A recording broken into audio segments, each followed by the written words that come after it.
Okay, this is microphone test for you. Microphone test. Hey, hey. Hey, microphone test. Hallo. Microphone test. Hey, hey. Test, test. Microphone test. 1, 2, 3. Hey, hey. Test, test. 1, 2, 3. Just let me know if you have enough of my speaking. 1, 2, 3. Microphone test. Hey, ta, ta, ta. Sa, sa. Test, test. 1, 2. Hey, hey. Sa, sa. Hey, yes. Sa, sa. Well, well. Hey, hey. Sa, sa. What about this? Do you receive anything? Hey, hey, hey, hey, hey, hey, test, test, test. Test, test, hey, hey. Test, test. Microphone test. Hey, hey, test, test.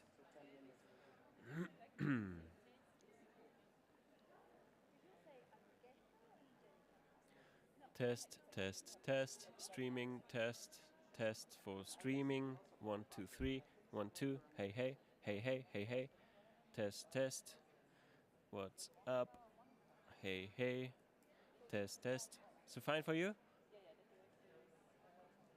Please let me know. I have to get some things. Hello, test. Do you hear me?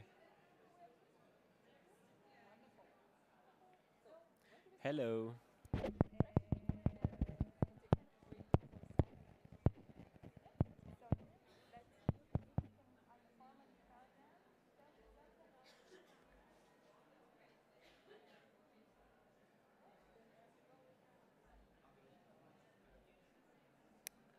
Microphone test. 1, 2. Okay.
So for speakers, it will be this one. This one microphone. But this one will be for you when you will be coming here.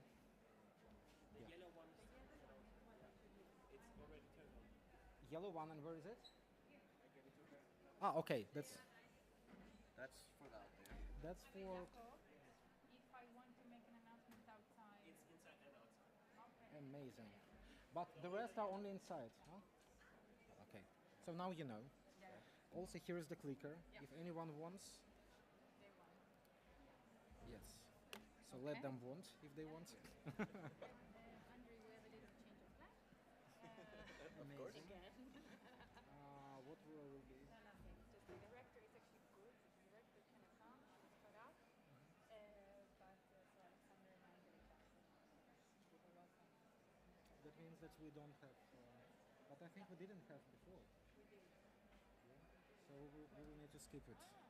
Yeah. Let's check. No, we do. Yeah. No. Yeah. Yeah, it was just the one. One, look, go one, me, program, Petra. Yeah. So Sorry. So we'll just we leave it skip like this, you know, and say, or We can come leave back it- to this one. or you can go back to the program, leave it on the program, and then you skip directly to do this, and I talk about the program, and then we're doing it like this. and then you leave it like this, exactly. But Okay. you know, then leave it on the program when Alexander and Angelica are coming, and then you can skip it. Do I do it or do you do it? You can do it, and I can can do it from laptop there. Can you do it for me? And then yeah. Especially for you, bye bye. Thank you, Andre.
Please, ladies and gentlemen, join us in the auditorium. We are about to start the plenary session.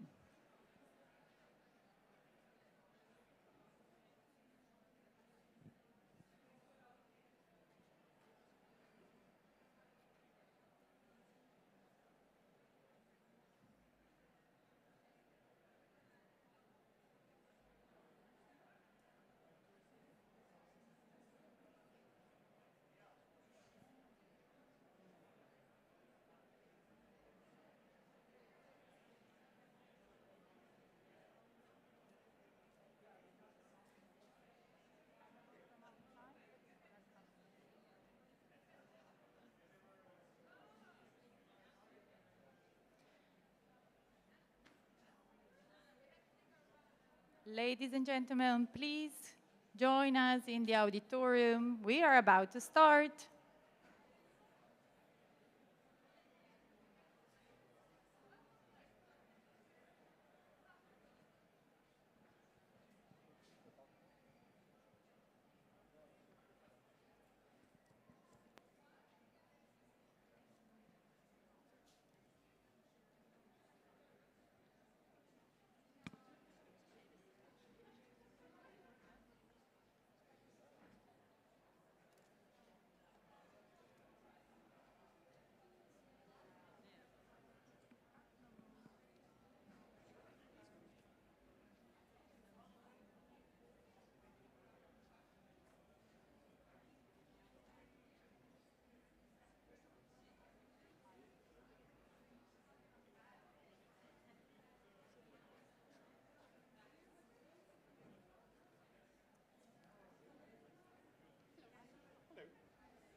Please take a seat. We have a surprise for you.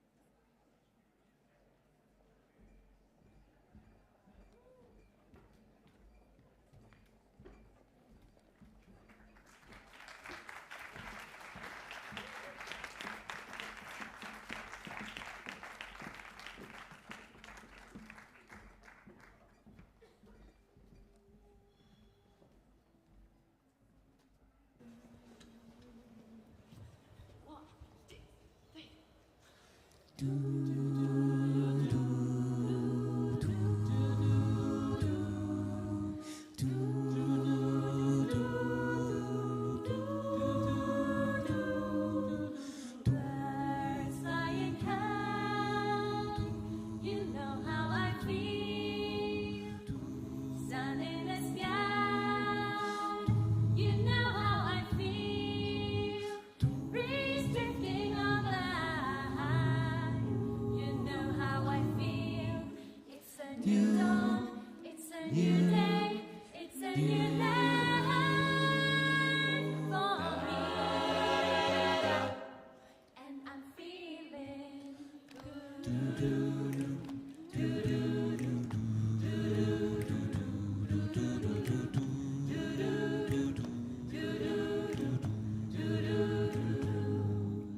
Fish in the sea, you know how I feel. River running free, you know how I feel. Blossom on a tree, you know how I feel. It's a new dawn, it's a new day, it's a new life for me. And I'm feeling good. I'm feeling good. Oh, so good. Oh, so good. I'm feeling so good. I'm feeling so good. Dragonfly out in the sun, you know what I mean. Butterflies all having fun, you know what I mean. Sleep in peace when day is done, that's what I mean. It's a new dawn, it's a new day, it's a new life for me. Da da da da. And I'm feeling Good, oh, so good.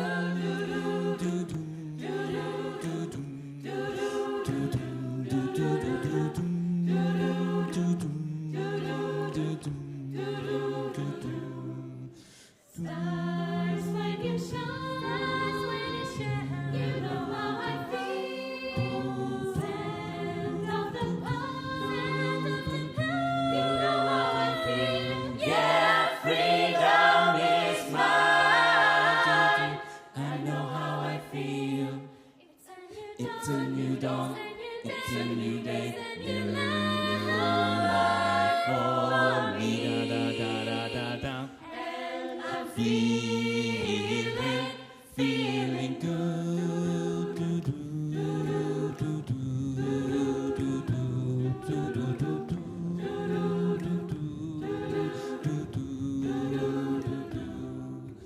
Birds flying high, sun in the sky, breeze drifting by.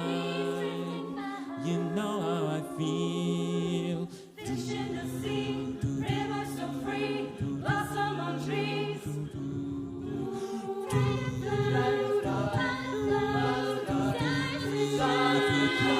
Yeah, freedom is mine. I know how I feel. It's a new dawn, it's a new day, new life for me. Da da da da da da. And I'm Feeling good.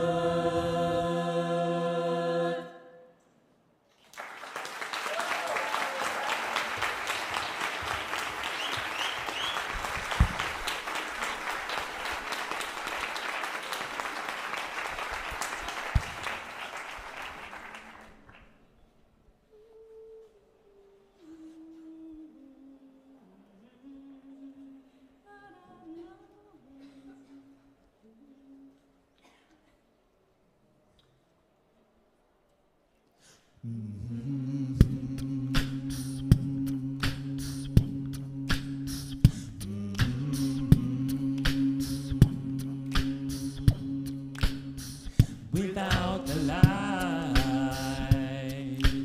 oh, the darkness comes. Hold through the night, the shadows will run.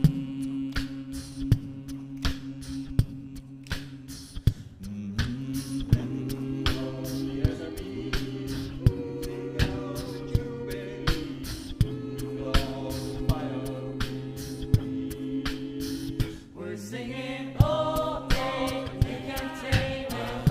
I died, no die, you know, not die.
you can tame it. High tide and low tide, you know. Night time and morning time, and we're going strong. We're going up, down, river, oh Lord.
Tonight I'm gonna have myself a real good time. I feel alive. And the world, I'll turn it inside out. Turn it out, floating around in ecstasy. So don't stop me now. Don't stop me, 'cause I'm having a good time. Having a good time. Don't stop me now. Don't stop like a tide. Don't stop. Find the laws of gravity. Don't stop. Don't stop. And survive. Laying it down.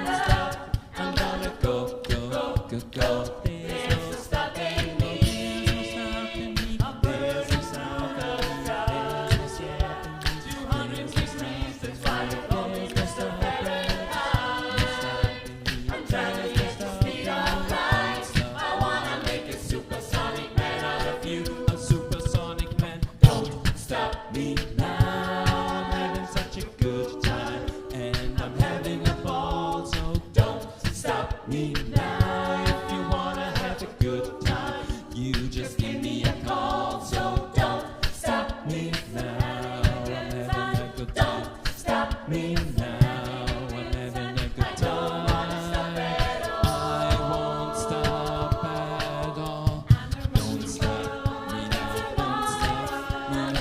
Don't stop me now. Don't stop me now. I'm out of control. Don't stop me now. Don't stop me now. I'm about to about to explode. Don't stop me now. There's no stopping. There's no stopping. There's no stopping. There's no stopping. I'm traveling at the speed of light. I wanna make a supersonic man out of you. Don't stop me, don't stop me, don't stop me, hey, hey, don't stop me, don't stop me, ooh, ooh, ooh. Don't stop me, have a good time, don't stop me, don't stop me, oh, don't stop me now, don't stop me now, don't stop me now, don't stop me now, don't stop me now, don't stop me now, I'm gonna go, go, go, go. There's no stopping me. I'm burning so there's no stopping. That's why there's no stopping. I'm traveling at the speed of light. I wanna make a supersonic man out of you. A supersonic man. Don't stop me now. I'm having such a good time, and I'm having a ball. So don't stop me now. If you wanna have a good time, you just give me a call. So don't stop me now. I'm having a good time. Don't stop me now. I'm having a good time. I won't stop at all.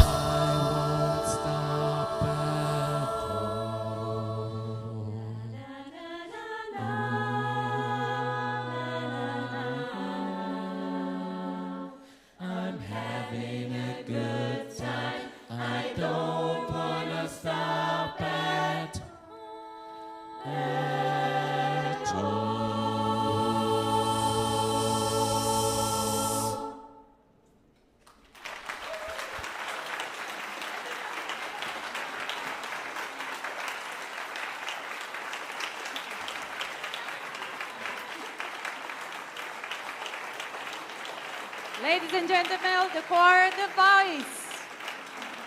One more applause. Thank you.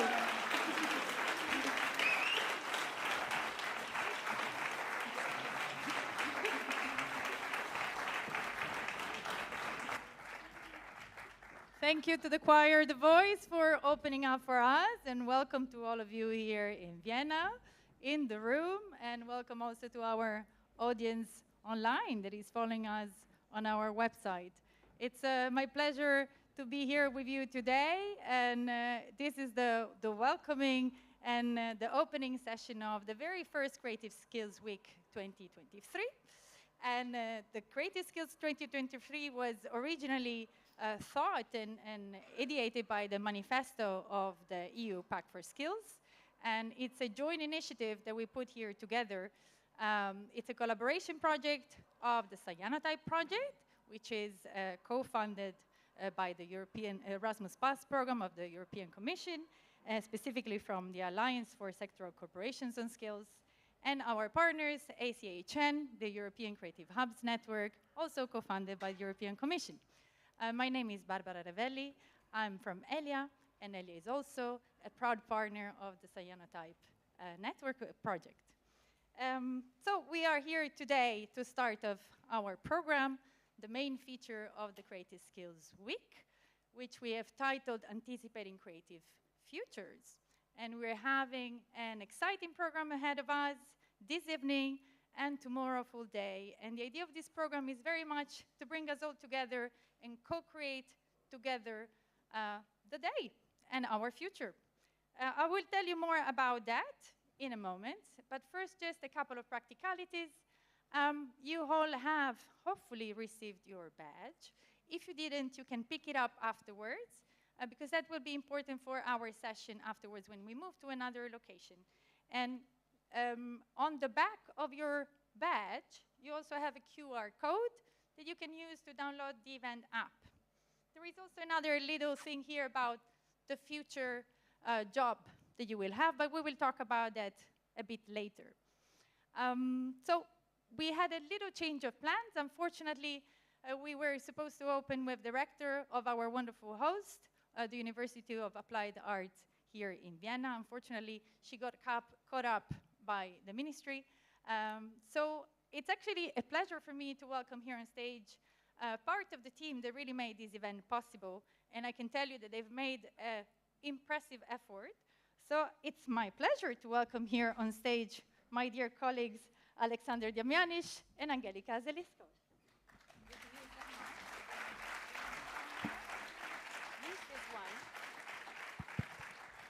So hello everybody, on behalf of the University of Applied Arts, we are just substitutes for, as you've heard, our dear rector, Petra Rinkel, and it's a great pleasure for us to welcome you here at our institution, here at the University of Applied Arts, with its core interest of the development of the arts and its artistic practice. And I think the idea of learning and unlearning and skills and unskills, etc., and all of that is really dear to the heart of this very institution. And so really to transform our ways of understanding and also to understand these ways of transformation by the means of skills is something which is really embedded into our practice and the interest very much of all of the students and researchers at the University of Applied Arts. One core thing is artistic research and artistic development in that sense. So I think there's a rigor in that core activity for better understanding and ways of development, the practice and methodologies that will lead to some better and different insights for a future resonant area that is the market, that is everything, which can be turned upside down, inside out, but really made productive, as we've just heard in that song, Freedom. That was the first one that you've heard. So let's kick it, let's go from here. And this is Angelika, and it was a real pleasure for you and for me to work together with you. I'll leave the stage now. Okay. So what can I say after this introduction? It's also a pleasure working with you. The Angewandte is one of, as Barbara already said, 20 esteemed project partner in the CYANOTYPES project. And together with Matera Hub, our turn will be in the upcoming years. It's a very long project. to prototype the pilots. And I think the Angewandte is a great place to do that and to also host this and the previous event. And we're very happy, even though it was a lot of effort to say, to make this happen. We're really happy that we could synergize those both events. So I actually just want to also thank some people, and they know who they are, who also put a lot of efforts in. It's not only me and Alexander. There are a lot of people behind also in our team, Erla and Edda especially, who also made this happen. And I hope you we don't lose you on our way to the Kassenhalle later on, Barbara will mention, because there will be an amazing catering and program. Also program. Okay. Thank you. Actually, Angelica and Alexander are anticipating a bit what we will be doing with my co-host for the rest of the day. I will introduce him to you later. But now we are officially starting with our opening. We are blessed, I would say, because we even have a representative of 2 DGs here with us today, which is not happening all the time. So I think we are very lucky. So it's my pleasure to invite on stage Barbara Stacher. Barbara Stacher is Senior Expert at the European Commission, Directorate-General for Education and Culture. And I think everybody in the room knows Barbara. Please come on the stage.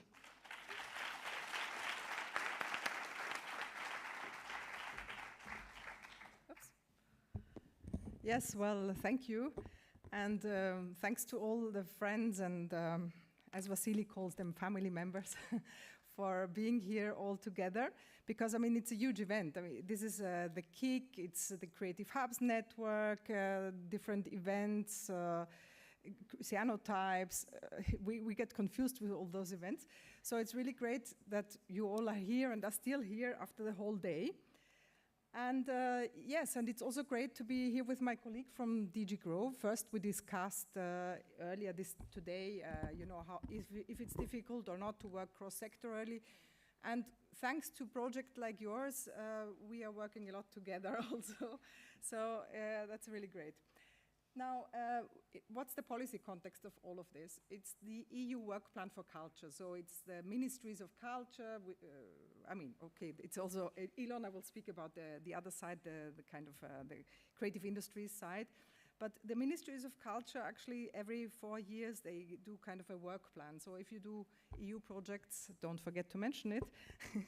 And you can see lots of different policy areas. So it goes from the status and working conditions of artists, digital, gaming, of course, greening, democracy, international relations. So mostly the subjects that all of you, anyway, are working on.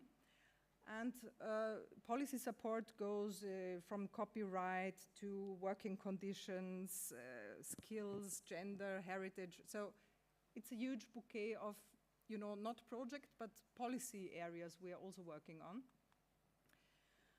Well, just to mention, because it has been also addressed several times already today, artists' working conditions.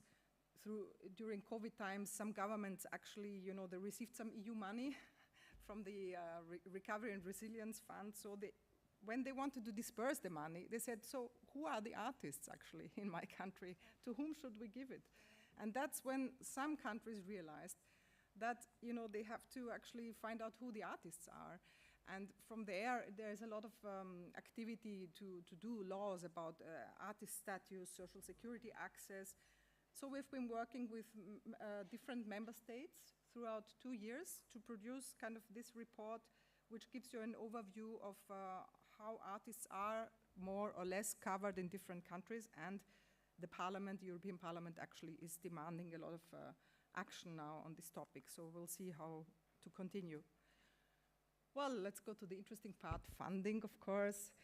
So you can see amazing numbers everywhere, lots of budget increases for cultural and creative sectors, also in particular under the different EU funding lines. So here it's a little test to you, if you manage to decipher all the acronyms. KIC, I think you have heard today already, what it is, but there are also, of course, other funding programs. So I'll just quickly mention some. And anyway, you are the experts because many of you are participating in projects under the different lines. So everybody talked about the kick already today. Nobody said a number, I think. So it's supposed to be 70 million per year once it's running. I'm not sure if that's endorsed yet, but that's basically the idea. There have been already some calls. New calls will come out, so you will be informed about them, I'm sure. But then yesterday also some hubs were saying, well, what about the buildings? What about the infrastructure or the buildings where different cultural and creative spaces are located in? And of course, most of the EU funding instruments, they're not made for repairing the roof or fixing the heating. So therefore, you need to go to the structural fund, which is usually done by your region. And now it has become more and more fashionable. Now we have more than 120 EU regions who have declared smart specialization as part of their regional policy strategies. So that's really great. In case, somebody said that today in one of the sessions, make sure that cultural and creative industries is actually mentioned in one of the smart specialization strategies so that you will also be able to argue then about it. So that's very important.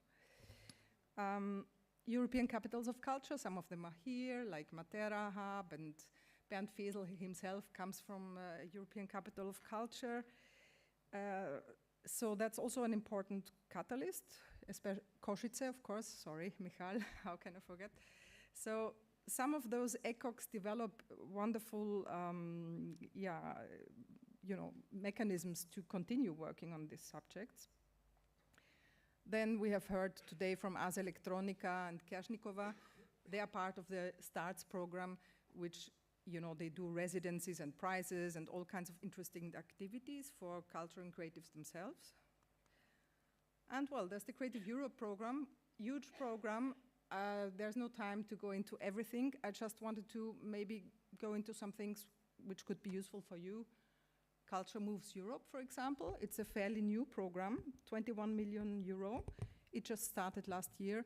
And if you want to travel with some musicians or whatever project, it can also be long-term, it can be covered by that program. Then there are many other calls on the Creative Europe, of course.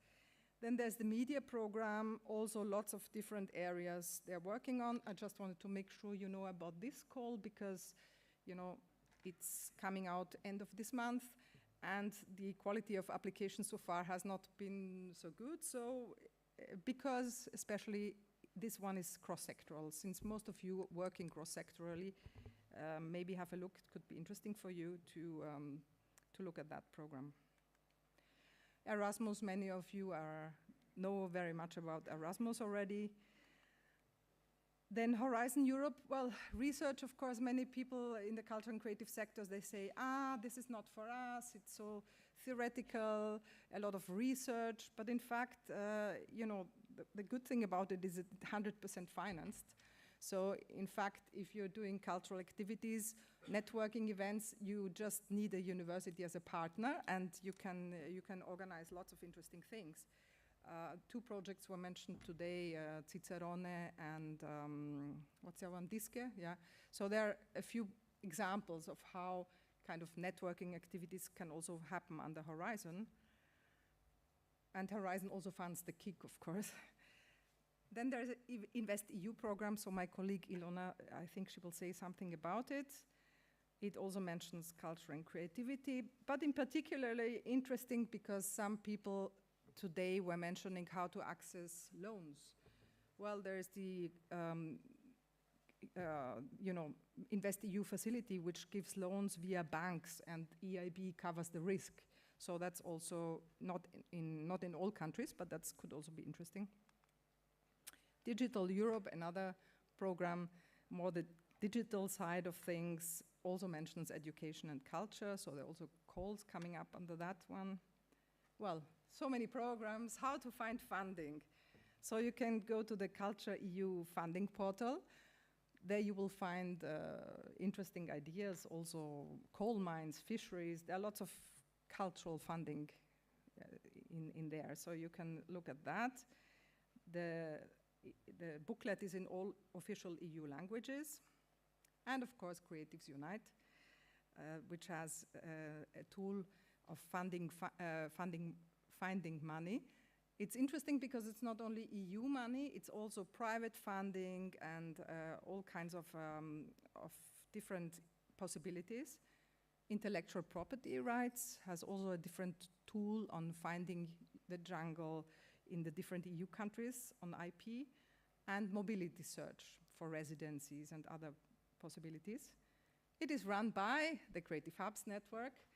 Thank you, Creative Hubs Network, for organizing this conference also, and for being, you know, from the bottom up behind so many initiatives, and many of you are here, so yeah, thanks a lot.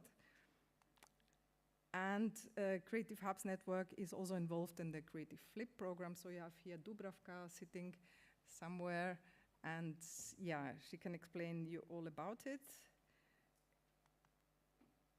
Who can help? Well, you don't need to pay a consultant to write EU projects. In fact, many of those projects are often not so good because they are just copy and pasted. So it's better to write the project yourselves. You can be helped by the Creative Europe desks for the Creative Europe program, but there are also Erasmus desks, Horizon. So the different funding EU funding programs have different desks in the different countries. So don't be shy and ask them for help and for finding partners also. Well, last not least, there is of course the new European Bauhaus. It's about the European Green Deal. There are a lot of calls nowadays which mention new European Bauhaus objectives, so that could also be interesting to look into that. And well, it has been mentioned, European Year of Skills. Ilona will talk about that in detail. I just wanted to highlight that in case you're organizing events, don't forget to put it in the events map to showcase what you're doing, and also successful projects to highlight them, because you know you can kind of show what you have been doing in your projects. But Ilona will go into detail also into the European Year of Skills. Yeah, here you have ongoing EU projects. Many of them are here actually. So you have here Gerald Wagenhofer for INCREAS, you have Dubravka from Flip, you have CYANOTYPES. Well, thank you for organizing this conference, so it's good to mention it. And there's another blueprint project on heritage. I don't know if Luis is here. No.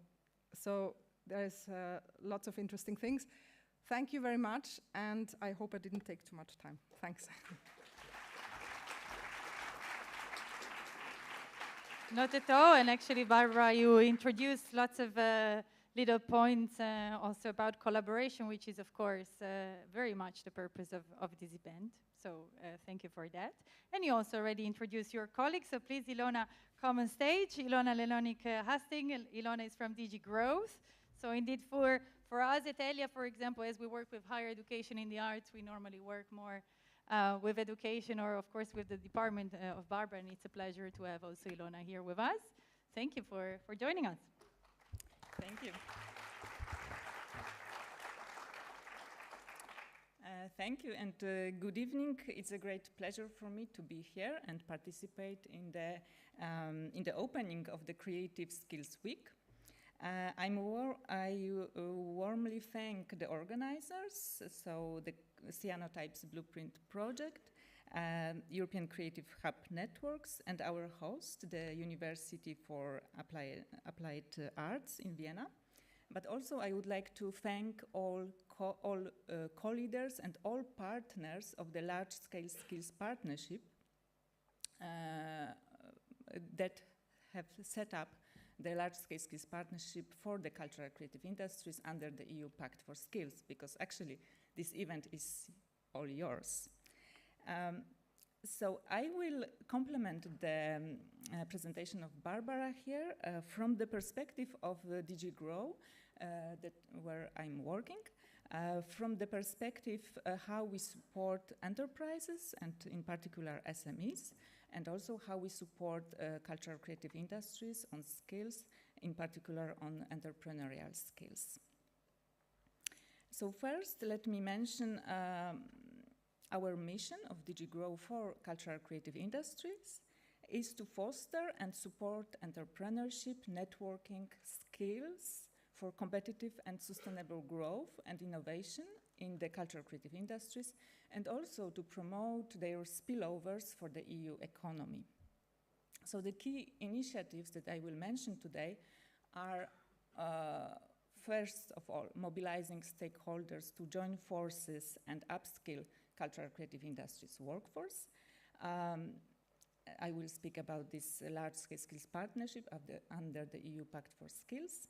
WORF Partnership Project, our flagship incubator program for designers and creatives. Erasmus for young entrepreneurs, but also some initiatives that support networking, such as Enterprise Europe Network or Cluster Cooperation Platform. But before going to details of this initiative, let me mention what actually we mean under the cultural creative industries industrial ecosystem that was identified under the EU industrial strategy. In fact, it was identified as a group of sectors among which the biggest industries are audiovisual, but also music, books, publishing, advertising, cultural heritage, live performance, visual arts, but also cultural education. And of course, creative entrepreneurs are driving the creative economy, for example, in architecture or design. So the idea under this cultural creative industries ecosystem actually was to have a holistic look at all the cultural creative sectors and to measure, to identify the needs and to measure, of course, also their, to analyze their needs and to adapt the support they need. When we speak about skills, what is important to mention that actually we speak about more than 8 million people employed in the cultural creative industries, but when we see the enterprises that are in these sectors, actually most of them are very, very small SMEs. So, yeah, what I wanted also to mention actually is that Europe is a global leader in cultural creative industries, for example, in the content creation, or also Europe is home to global industry leaders in media, publishing, music, and fashion.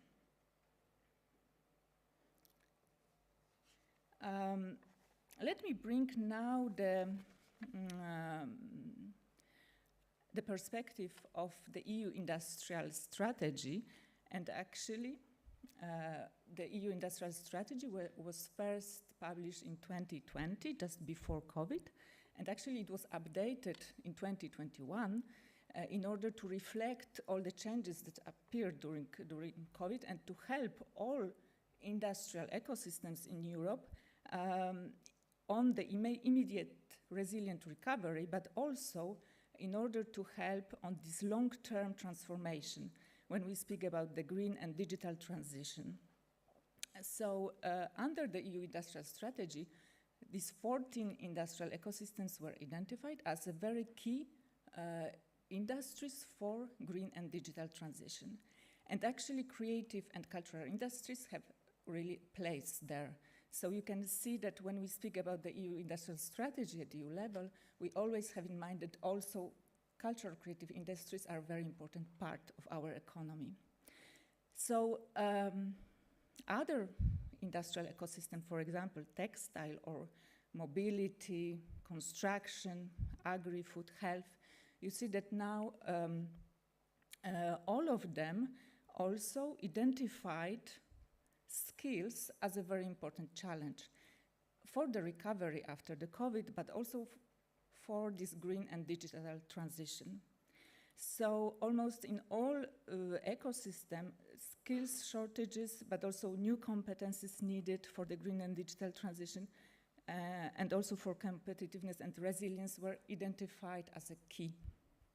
And when we look actually at the recent Eurobarometer results, we see that this Eurobarometer survey confirms that skilled workers are key actually to the success of SMEs, but 74% of EU SMEs say that they face skills shortage for at least one job. So this is really a very, very big challenge. And on the other hand, we have the EU skills agenda, so also a strategy to help actually to upskill the workforce in the EU. And the key initiative under the EU skills agenda, which is the EU Pact for Skills. And the Commission also, what we wanted to do under the EU Pact for Skills is to mobilize stakeholders from all this industrial ecosystem to join forces and to work together to upskill the workforce. So this is the background for the large-scale skills partnership under the EU Pact for Skills. So in 2 words, what is the EU Pact for Skills? I would say that it is a shared engagement model for skills development in Europe. It promotes joint action to maximize the impact of investing in improving existing skills and training in new skills. And under the EU Pact for Skills, you can have different kind of commitments. Organizations who are involved in upskilling can sign the EU Pact for Skills. And we have, for example, individual members, but also regional organizations joining, and also these large-scale skills partnerships under the EU Pact for Skills. What is important to mention is the signatories of the Pact for Skills are committed to the Charter principles. And for example, one of these principles is to monitor skills supply, demand, and anticipating the skills needs. So this is something which is really very important to keep in mind, because we need actually to monitor skills supply and also anticipate the skills needs. I will not mention again the different kind of funds that can be used for upskilling, but you have also some references here. Just to underline that under the different EU funds, this objective of upskilling is also present, and you can use many different funds for upskilling actions. And now let me also say a few words about the large-scale skills partnership. What we did actually 2 years ago, we started this big mobilization work of cultural creative industry stakeholders to join forces together and to set up this large-scale skills partnership under the EU Pact for Skills. And it was set up in April 2022. And I wish here to thank very much the 3 co-leader organizations who really put their efforts, energy, and enthusiasm in this partnership. And this is BEDA, the Bureau of European Design Association, Creative Skills Europe, and European Creative Business Network. So all of them worked really very hard also to mobilize stakeholders across Europe to join forces and to set up this partnership. The partnership was set up with 68 members. Today, the partnership has already 119 of committed organizations coming from different grounds, like networks, industry associations, social partners, also some public authorities, some big European projects, like Charter projects, CYANOTYPES, FLIP projects as well, EIT Culture and Creativity, also a key partner there, universities, training providers, and so on. And all of these organizations actually decided to work together and to identify the priority skills for the cultural creative industries. And in the manifesto, what we can read is actually the priority skills for CCIs are digital, green, business, entrepreneurial skills, transformative skills, skills for cross-sectoral innovation, but also technical skills, arts and crafts, and creativity. So all these stakeholders decided to join forces and to work together. And one of the commitment of this partnership was actually to organize Creative Skills Week. And here we are. Yes, so we support this partnership and we look closely how it develops. And we really wish that it really gives continue it works and even develop further commitments and more practical actions, because as you saw, the challenge of upskilling is there and it will not disappear very soon. Now I wanted to also, I wish to say a few words about our flagship incubator program for designers and creative that we implement in DigiGrow, which is the WRF Partnership Project. We finance it under the COSME and Single Market Program. In fact, it is the European Incubator Program aiming at and strengthening the competitiveness and innovation of SMEs in the lifestyle industry. So it's in the textile, fashion, also home decoration, furniture, interior design, architecture, jewelry, leather, food, and accessories. But it's really very, very practical support for designers and creators. Actually, what we do under this program, we offer this opportunity to form collaborations between two partners from different countries, between designers, SMEs, for example, manufacturers and tech providers, in order to test new ideas. Develop innovative products, services, and also business models. And what we actually offer is we offer some seed money between 10,000 and 20,000 euros for this successful partnership, as well as mentoring program. The mentoring program is for 10 months, and it's really very, very useful for them, especially our focus is to give them more entrepreneurial skills. They received tailor-made mentoring on IPR rights, but also access to finance, access to investors, etc. And actually this program is very, very successful. We have supported till now more than 250 partnerships. And I really want also to promote the call, which is now open, and it will stay open till 27 November, because it's this unique opportunity still to apply, actually, and to get this support if you need it.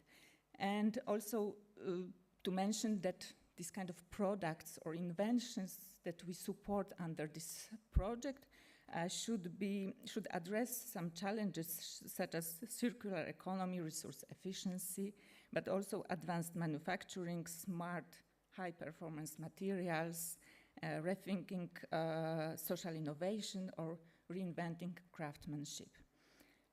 So please, I spread the word as well. The call is still open, and it will close 27th of November. Some other examples of EU opportunities, especially for cultural creative industries SMEs, are, for example, Erasmus for Young Entrepreneurs program, which is a horizontal program of DigiGrow. It offered already more than 11,000 exchanges, involving participants from more than 40 countries.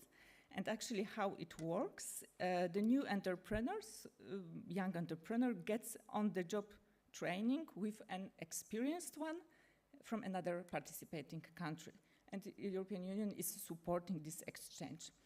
And actually what we learned from the recent survey is that many participants in this program came from cultural creative industries or relevant fields such as advertising, architecture, entertainment, clothing, crafts, etc. So it's also very, very practical support for young entrepreneurs in cultural creative industries. DG GROW is also implementing, supporting Enterprise Europe Network. It's a network composed of Chamber of Commerce, local networks, and it has also sector group for cultural creative industries since 2022. Basically what it does, it gives business support to SMEs in cultural creative industries, especially those with international ambitions. If, for example, an SME wants to find a partner abroad or supplier, this EN can be really of help. They also provide advice on access to finance, legal advice, and so on. We also have the European Cluster Collaboration Platform, and we support currently 2 projects on the Euro clusters in cultural creative industries. And let me also mention that the SME Fund, which this year actually currently still offers some very practical help for SMEs in order to protect their intellectual property. So the fund is providing some vouchers, and funds are still available. So for those companies that wish to protect their intellectual property, this is a very good opportunity. And finally, Invest the EU SME window. Barbara already mentioned, it is the guarantee facility for loans is provided there. Currently, we have more than 20 contracts signed with financial intermediaries with more than 20 countries. So it is also an opportunity where businesses from cultural creative industries can get loans through these financial intermediaries. And yeah, let me conclude again mentioning the initiatives on skills. It is a very, very good moment to have Creative Skills Week during the European Year of Skills. So the European Year of Skills will last till 8th of May next year. It is a huge European Union's initiative in order to promote a mindset of reskilling and upskilling, but also boosting competitiveness of companies and realizing the digital and green transition.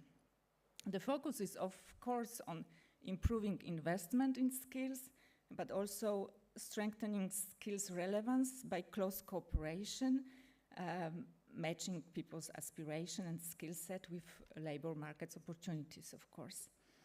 So for this reason, I want also to encourage you to visit the homepage of the Pact for Skills. Also, the platform, which is run by our colleagues from from DG Connect, Digital Skills and Job Platform, because digital skills are vital for cultural creative industries. And I also want to invite you to visit the EIT Campus online platform, which purpose is to bring together diverse program training offers in innovation, sustainability, entrepreneurship, and technology under the same platform, and hopefully also the training offers or initiatives on skills for culture from EIT Culture and Creativity will join also this platform later. So thank you very much, and just I wanted to finish by saying that as we look ahead, in fact, for cultural creative industries, what is really very important is to enabling innovation and experimentation, but also continuing to capitalize on CCI's contribution to the EU industry and to cross-sectoral innovation, and also spillovers effect of CCIs on the EU economy. And of course, what is very important is to work together.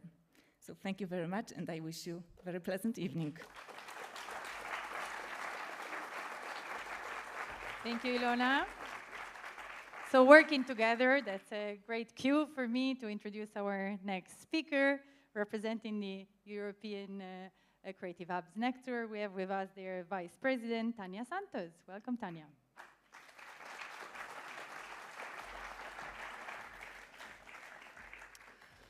So hello, everyone. I'm really glad to be here finally in this Creative Skills Week. And on behalf of European Creative Hubs Network, I would like to start to thank and welcome our members, our family. There's more, or there are roughly 80 creative hubs that came from all over Europe to be here in this week and to share all these ideas around skills and the skills of the future. Say hi if you are there. There's a lot of them and their staff, so welcome. Yeah, for creative hubs, these matters, these subjects of skills and learning is very close to our hearts. Creative hubs are third places and focal points, confluence places for creative professionals to gather, to work, to showcase their work, to play and socialize, and also to learn. So the lifelong learning and informal learning are very present in spaces like ours. So we are always constantly trying to adapt and find new ways of being relevant for these creative professionals and for them to stay updated to the needs of the market and the world that we are living in. So that's very relevant for us to be involved in such discussions. And yes, for that reason, creative hubs are very instrumental also for these purposes. Creative hubs are retaining talent in their places, being that cities or rural places. They are places for experimentation, for new blueprints of transfer of knowledge, which also is very important because sometimes we design a very strategic plan and it doesn't work in the end. So creative hubs are places when we can try to do pilots and projects that we can make a proof of content to implement new ways of knowledge transfer. There are places also for dissemination, because Barbara was saying that sometimes municipalities and regions are looking for their creative professionals. They are looking for their artists. We were earlier talking in the program of Cultural and Creativity Days, the Creative Kick program that most of us are also attending, about this gap sometimes between the municipalities and regions, looking after, trying to map their creatives. So creative hubs are actually a good starting point, I must tell you. So look for us, and we make these connections to the wider grassroots organizations and professionals. And finally, for reskilling and the existing professionals, most of us are already working for some years now in different programs for reskilling professionals from the sector. So I won't take longer. I just want to thank our host, the University of Applied Arts of Vienna, for hosting us and for being such a good host. From our partners from the consortium from CYANOTYPES, and also from thank our crew, our staff from CHN that is working behind the scenes, also making the effort for this day and these next days to be really good. And I wish you a good conference, and try to seize the moment also to network, to know each other. There's a lot of players in the room. There's a lot of different stakeholders and agents. So let's seize these next days for, get in touch and to make the most out of it. Thank you. Thank you, Tanya. And indeed, Tanya also gave me a cue, as she mentioned, indeed, CYANOTYPES is a collaborative project, and ACHN is one of the 22 partners of this project. And I'm going to invite our project coordinator, which is HKU, University of the Arts, Utrecht, in the person of David Crombie, to introduce us to the CYANOTYPE project.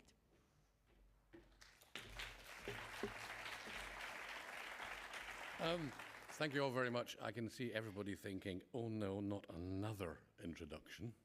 I'm going to make this as brief as possible.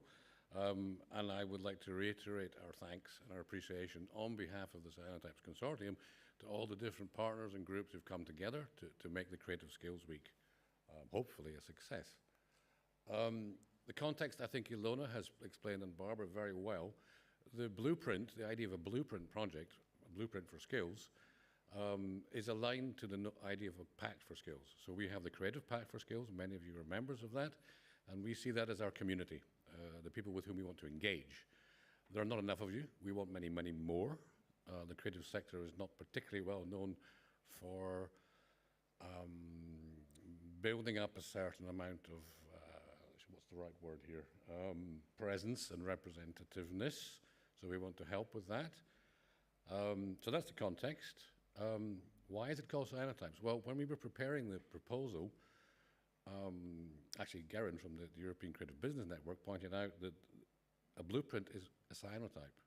And the cyanotype was largely developed by the first female photographer, who was called Anna Atkins, and it was in 1848. So we're reclaiming that creative heritage of what a blueprint is. What's a cyanotype? We are all cyanotypes. So we are all works in progress. We are all blueprints, continuously being revised, updated, actually every second of every day, in motion. We want to anticipate creative futures, and we want to provide support for this by identifying competencies and skill sets that are not necessarily available in the context in which you are operating. And this means we have to recognize that what we have at the moment is not necessarily entirely fit for purpose. We live in a time of great change, and we're going to move into a time of even greater change.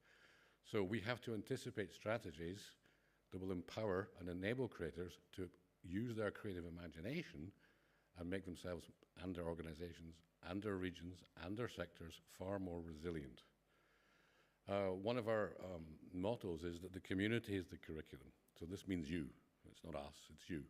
And we seek the active involvement of people from different sectors. So we have a large number of higher education institutions.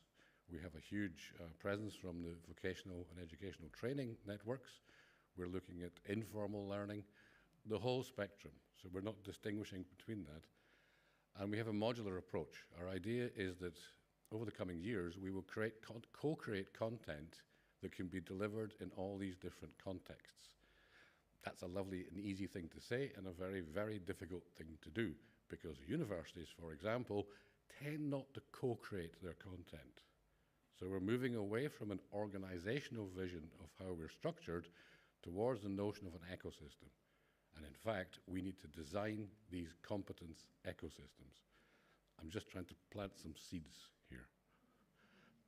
We will pilot this work once it's developed. Over the next year, we start working concretely on the content, and then we'll have something like 25 pilots, although I suspect it'll be many more because we've already got quite a lot of interest.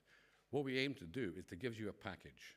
So during the first year, we think we've identified some of the key skills gaps. What are the opportunities for reskilling, for upskilling? What are the transversal skills needs? What are the skills that you don't find in educational programs? What are the skills that you deploy every single day in your sector, but you can't get people to train other people to do this? We're considering new occupational profiles. In many cases, we are educating students for jobs that don't yet exist. So what are these kind of jobs? I mean, a year ago, If somebody said, well, there's a great work going in becoming a creative prompt engineer, you'd have gone, a what? Now you don't. You think, okay, so we have new occupational profiles emerging. We have an overall strategy we're developing. We'll have a meeting in Brussels, I think, in November to validate this. And over the last year, we've gone into great depth with our colleagues in the consortium, looking at urgent skills for post-COVID. At the time it was described as post-COVID, I would say the multiple crises that we're going through. We're looking at the digital shift and, of course, the green transition. And in addition to this, we had a series of workshops across Europe on looking at future skills needs and how we can conceptualize the future and harness the creative imagination that you all have in trying to define what is going to be needed. There are a few competence frameworks already developed in Europe. You might know, you might not.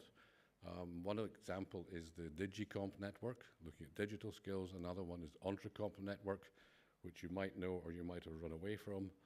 Another one is the GreenComp network, which was recently produced, a fantastic match with the kind of skills that our sector needs. If you look at this list, you'll see things like futures literacy. What are the skills you need for this? How do you harness the power of your imagination and become able to explain to others why that's powerful and why it's valuable and why it needs to be included in an intermediary role in different sectors? If you look at critical thinking, systems thinking, problem framing, we know this. We're very good at it in many cases, but we are dreadful at explaining it to other people. There's another network, competence network recently, which is called Competencies for Policy Making. It may sound far away from your sector. It's not. It's right next door. This is it's based on work done on complexity studies, and it's extremely relevant to the work that everybody here does, because you're dealing with incredibly complex situations and contexts, but we're not necessarily able to explain this in a way that people working in innovation can understand. Well, our job is to find those narratives and to put you into those situations as intermediaries. The kind of competencies, we have a long list of maybe 150 at the moment. What kind of competencies do we need? And what are the skill sets that go with the competencies? We divided them up here into participatory, anticipatory, and of course, because we're in the arts, emancipatory. And this means, how do we gain creative confidence and share it? How do we, if necessary, how do we create new categories and new models to learn? And how do we reevaluate creativity in different societal impact contexts? These are just a couple of examples. I've mentioned the intermediary role. Well, what are the competencies that you're going to need to perform and take up that role? For example, data literacy. You don't really associate people in the creative, culture and creative sector with data literacy, but you're not going to get far in the future without that. Mitigating cognitive bias. This is something for everybody at any age, which is why what we're developing is within a lifelong learning context. It's not just for the next generation of students, it's for all of us, everybody here. And emancipatory skills here. Something that came up very briefly, for example, was knowing your own skills. Being able to describe what those skills are. It sounds very obvious, but it's also one of those very soft competence areas that hasn't been developed. You won't find it really on the curriculum. Things like negative capability, understanding the value of not knowing. It's incredibly powerful. We are wedded to innovation models, and we don't question them. And we need new innovation models for non-technological innovation. And the skill sets there around intuition, around reverse engineering, you all have these skills. They're just not recognized within the existing innovation frameworks. So this is the thing I'm trying to plant in your head. I was told one message. This is the message. Future skills are created in ecosystems that have the capacity to renew themselves. Not our words, but the words of Sitra, the innovation agency in Finland. We've developed a model, and you will hear about this in the coming day, tomorrow, and we've added the notion of agency, creative agency, to existing models in competence frameworks. So we're trying to develop a toolkit so you can identify and imagine your level of skills readiness, whether it's as an individual or as an institution. So it's not a small claim. I hope we get there. And we've had this notion of, we've adopted of triple loop learning. So first loop is everyday thought, action. The second loop, we need new categories, we need to reframe this. And the third loop is rethinking how to think. So relearning how to learn. So in the cyanotypes, this means the effective adoption of existing skill sets, co-creating new ones, and doing this within a flexible framework, which can adapt to different contexts and different changes. A key part of triple loop learning is this. This is a quote from, I quite like, this was a book in 1970, Alvin Toffler, called Future Shock. So it's already a long time ago. The illiterate of the 21st century will be those who cannot read and write, not can't read and write, but who cannot learn, unlearn, and learn. I was at a conference in Brussels the other week, speaking to the head of a university and trying to explain how he needed to adopt unlearning as part of a strategic approach. And he looked at me with such horror and walked away muttering something, I don't know what he said, but he was not impressed. And I thought, well, this is a strange message to some people, and that's somebody working in one of the universities in Europe. And the next day I went to the airport to fly, and I just looked up and I saw this advert in real life. On the left, become an inquirer. That's a new occupational profile. How? Unlearn. It's already out there. This is an approach which is very, very valuable for all of us. So I would encourage you to come together in the next 2 days to discuss this. We can produce materials, and we will pilot them with your help in all the different sectors and regions as far as we can, but we need this collective effort. So we'd like you to help us to find and to prioritize the right kinds of competencies. What do you think is needed? And help us to unleash some of our own creative collective imagination. Lastly, without knowing it, the format of this conference is there's going to be very little of this. People standing on a stage, doing a presentation, you clap, you ask some questions, and you go to the next session. That's not going to happen. You're all actually in a gigantic experiment. So this is going to be a little bit like running around. It's a bit of a risk also for us, not so much for you, but we're trying to get, to be perfectly blunt, as much as we possibly can from your creative heads. So the structure of this, and it's been designed, I think, terribly well by my colleagues from the ECHN and from other members of the CYANOTYPES projects.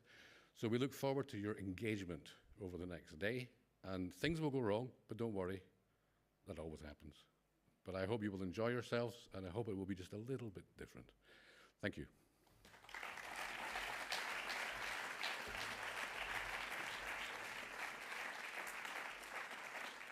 So this is the last seed, indeed, the last seed we're going to plant. Because as David said, tomorrow we're going to do things together, and actually also in a few minutes we're going to do things together. So the last seed we're going to plant, and I'm going to invite on stage another partner from the CYANOTYPE project, Charlotte Gimfalk from YNFT, the Screen Skills Committee Sweden, to plant our last seed.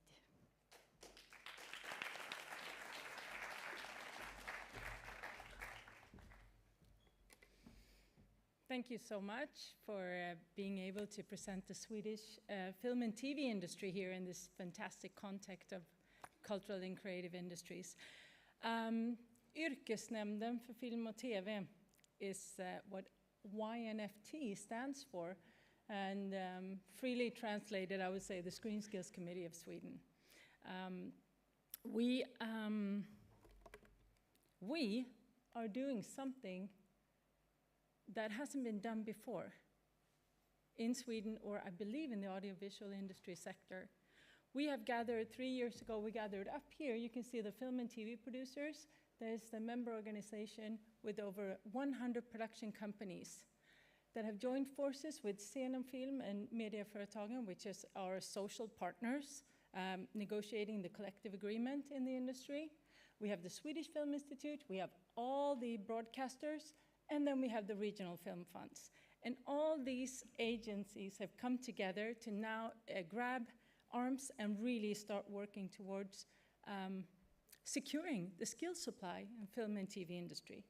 And we do this. I'm going to quickly just run through. We have a four-step, kind of a four-strand strategy where we work with bringing all these employers and all these categories of players and stakeholders together to start defining the qualifications. We really start breaking down what skills are industry common.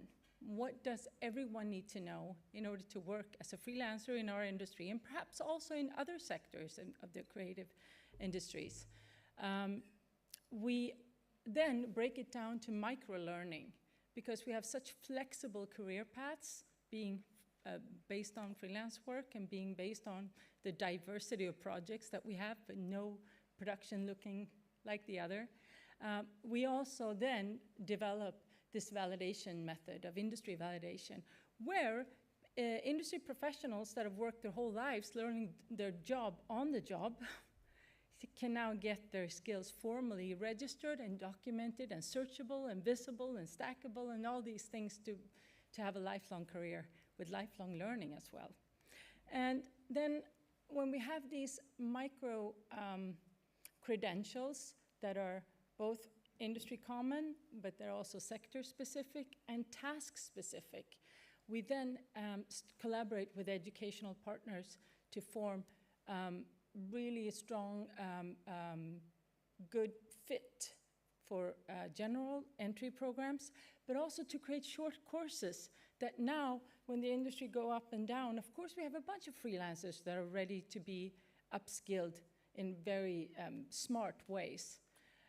And then, of course, we collaborate. We collaborate with other sectors and other nations and countries as good as we can because we believe that these cultural and creative industries, I mean, we're all employed by freelancers, and they move across fields and they move across countries in order to get work, right? So we have to communicate and kind of match up.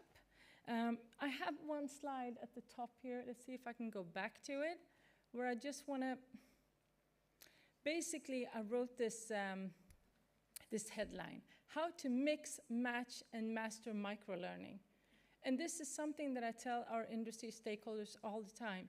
We're not supposed to write these job profiles that are static. We have to think in micro units so that instead the value of microlearning is adapted to our nature of freelancing, where the individual should not be formed by a job profile, but the job profile should be formed after the individual's experience. And that's the whole difference, right? And that's the real value. It's a value for the individual, being able to get my career and my skills formally documented, and also being able to go into a career world, a career map of micro credentials where I can pick and I can plan my career paths, and it probably would prolong my lifelong learning and how long I manage to stay in the industry, right? Because I can navigate. So that's on an individual level. On an organizational level, we have a value where production companies, you know, it's sad to say, I have to address that people die on film sets. Sorry to give it to you, but we have a poorly managed way to make sure that the people we hire have the knowledge to really provide, to do the things that we have to do in complex film shoots in dangerous settings. So it's very important on an organizational level to be able to safely quality assure the recruitment. And if a person that you hire don't have the skills and don't have the proven skills, well, then we need to teach these organizations to send their freelancers to upskill before the shooting starts. Because as it is, a lot of the competence development has been handed over to the freelancer. Well, take care of upskilling yourself, but there needs to be a way of really checking when I crew up that the people that I hire really know and have the right skills. And on a structural level, of course, when we do these things, the value is that all of a sudden we can start to have an inventory. On a sectorial level, how many do we have in this region that knows how to do this? In this, how many have this much of experience in order to perform this type of job? And then, of course, on a much larger scale, we can start to really show the scope and the size and the needs of our industry and our sector. So the challenge then, and the importance, as you see here, would be to get all these agencies that are representing the employers to really step forward and decide and engage in reporting skills needs, really defining these small units of skills that are invisible in somebody's CV, you know, in between the lines, but really lift them up. This is what is needed in order to do this job. And the challenge, of course, is, okay, how do we document when that happens? Well, we're testing a method right now to, I seem to joke with the expressions license to skill. But to really give the seniors of our professional creatives, give them the right to really recognize the skills in a younger talent or in a colleague, and have a system where that can be formally documented so that the skills are stackable, searchable, visible, and quantifiable. So that's the magic. If we can hook it up to a real validation system where you can either get your skills formally validated by entering a course, you know, through the formal educational system, or by just working and have a colleague or a person that has the license to skill formally endorse you and have that count. So that's it. That's our model, and I'm so grateful that I have a chance to present it to you. I will be open for questions tomorrow at the open space at 2 o'clock. I will try to address this. Oops. Well, that happened automatically. Well, by itself. Anyway, so if there's anyone that wants to talk about microlearning, I will lift that as a subject tomorrow. And hopefully many of you are more interested in how we can create these little units and start documenting what type of upskilling, de-skilling, reskilling we need. Thank you so much. Thank you, Charlotte. So indeed, as Charlotte is starting to anticipate a bit what is going to happen tomorrow. And as I said before, we have a full program. David also mentioned this is basically the only plenary we're going to do like this. That's it. We're not going to do that anymore. But it would be weird, right? You know, this collaboration project that I'm standing here all by myself, so that doesn't make any sense. And we have a special ESCO. Some of you might know ESCO, the software, the system, the occupational profiles. So in a year time, in CYANOTYPES, we have created our own ESCO. But he's a person, fortunately, for me, at least. It's not a software. Though we will talk also about the other ESCO. So get used to that, because there will be a bit of misunderstanding there. ESCO, the person. ESCO Raikainen. Please join me. Thank you. Do I want to go on stage? No, I will. no, I don't. No, I don't want to go on I used to be a stage. theater director, and this was like my office, but like David alluded to, there's going to be very little of this stuff, so let's forget about the stage already now. My role over the next day or so is going to be one of the Sherpas that takes you through this wonderful participatory program that we've, along with a wonderful team under Barbara's tutelage, structured for you.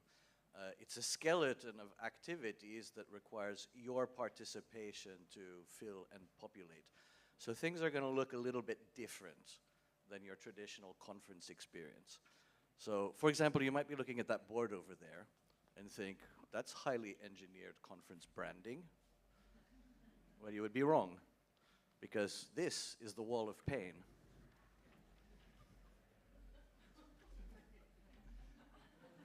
And during our time together, one of your jobs is going to be to, can you help me with some tape, Barbara? Yeah. Oh, look, I've got tape. Is to populate, you don't know yet how to use this or what it means or how it works, but you will be informed in little bits and bobs, all the information that you need in order to participate. And yes, I will explain this one when we get to the Kassenhalle. Yeah. You will be creating pieces of paper, data, insights, observations, and we'll be collating them, just like this.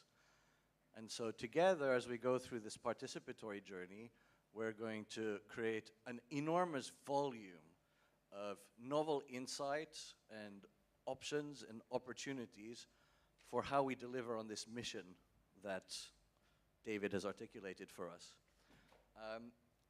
I'm the only thing now standing between you and an excellent catering buffet and light refreshments. But I really mean it when I say the leaning back and consuming information is over. Now it's lean forward and take part-time.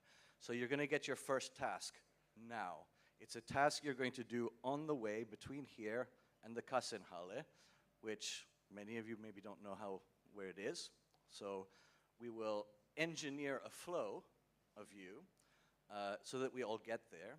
But you have to find a buddy, anybody, to be your partner to walk to the Kassenhalle.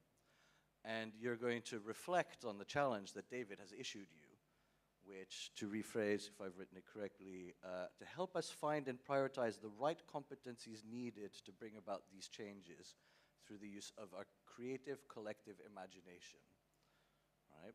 To find and prioritize the right competencies. We are building competencies for the future.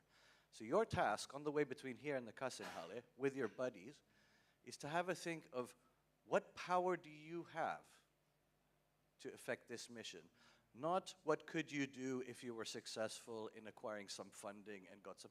What can you do now without anything additional? What can you offer on the table? What can you bring to the solution of this challenge? How can you stimulate energy into this ecosystem? I think that's the 37th mention of ecosystem in our opening ceremony. We are building an ecosystem that has the capacity to renew itself. And so your task with your buddy is to interrogate each other and try to find some answer to that. You can keep that to yourself. Maybe later we'll ask you to make those public. But you're not just walking and looking at the beautiful Vienna. You are doing a task with your partner. In terms of logistics, the road to the Kassenhalle is a little bit narrow. So we'll ask you to try to self-organize in clumps of 20 or so people. That's 10 pairs. We will have conference staff and helpers. Can I ask Edla and Gita in the back? Edla will be at the head of the snake. So the fast ones, please follow her all the way to the Kassenhalle. And Gita, is she here? Yeah. Yeah, she will be the last one. So, and if you're lost and confused, like I spent 15 years in Wales, so I always think about things in terms of sheep. Just be a sheep, and like they're pretty dumb and they don't know what's going on, but they usually end up in the same place, right? So if you lose more instructions will come to you at the custom. Then we start really training you in your kind of obligations for the participatory success of the next few days. But now you're really thirsty and you want to go. And if you didn't pick up your badge on the way out, you can do that.